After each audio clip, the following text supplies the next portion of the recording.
Well, good morning everybody, and welcome from me to the 2012 Risky Business Conference. And I'm really pleased to see such a good number of you here in this excellent, slightly imposing venue.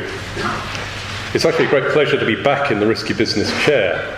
As David mentioned, today's event marks the return of Risky Business to the calendar after a break, I think, of 4 years. And I think it's fair to say that Risky Business has become something of an institution.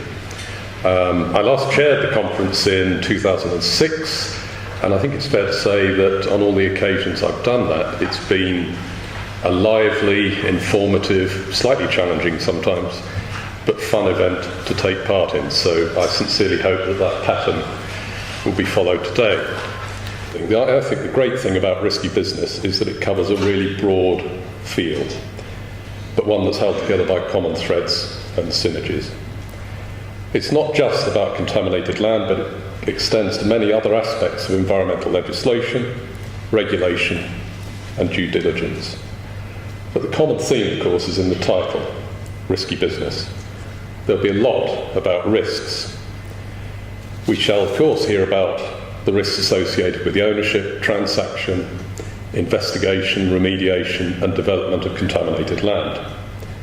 That's quite right. That's the understanding, assessment, management, and mitigation of risk permeates everything that professionals working in that field do.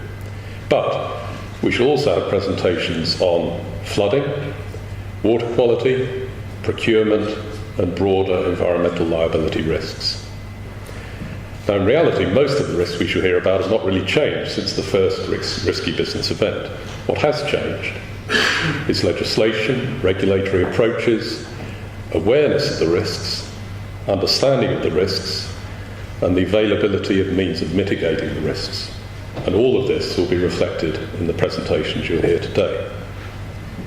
Finally, my favourite quote from on this topic anyway, from John F. Kennedy: "There are risks and costs to a programme of action, but these are far less than the long-range risks and costs of comfortable inaction." So, the 9 presentations today will hopefully shed some light on the risks that may be encountered in this area of activity, the means of mitigating them, and also how to manage the risks and turn them from potential liabilities to opportunities. A few words of introduction to our first speaker.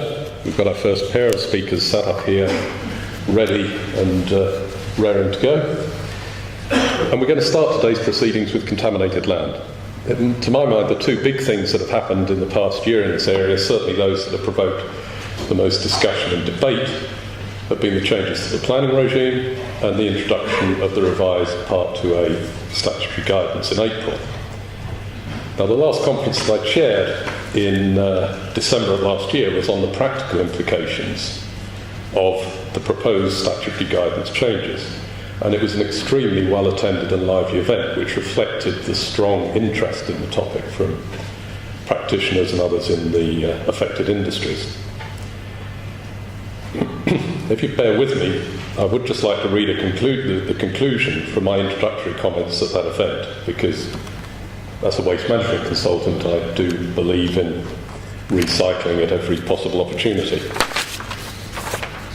What I said was, to work and work effectively, contaminated land legislation with its knock-on effect on voluntary remediation and planned development must achieve 3 things: clarity, consistency, and certainty. The legislation and guidance, both the statutory guidance that we're focused on today and the technical guidance required to support it, must be clear and unambiguous to all who engage with it, whether they're consultants, other specialists, problem-holding clients, or individual householders. The legislation must be applied and the guidance used in a consistent manner, wherever the site may be. And this not only relies on the aforementioned clarity, but also needs adequate briefing and training of all those involved, not least the local authority officers who may be making decisions regarding actions on contaminated sites. This is what I said last year, remember? Some have called for a national review body to underpin, at least in the medium term, a consistent approach. Something we may hear more about. Clarity and consistency should result in certainty. From certainty comes informed, effective and efficient decision making and peace of mind for all concerned. In an uncertain world, clarity, consistency and certainty are required to inform and underpin property acquisition, development and land remediation decisions.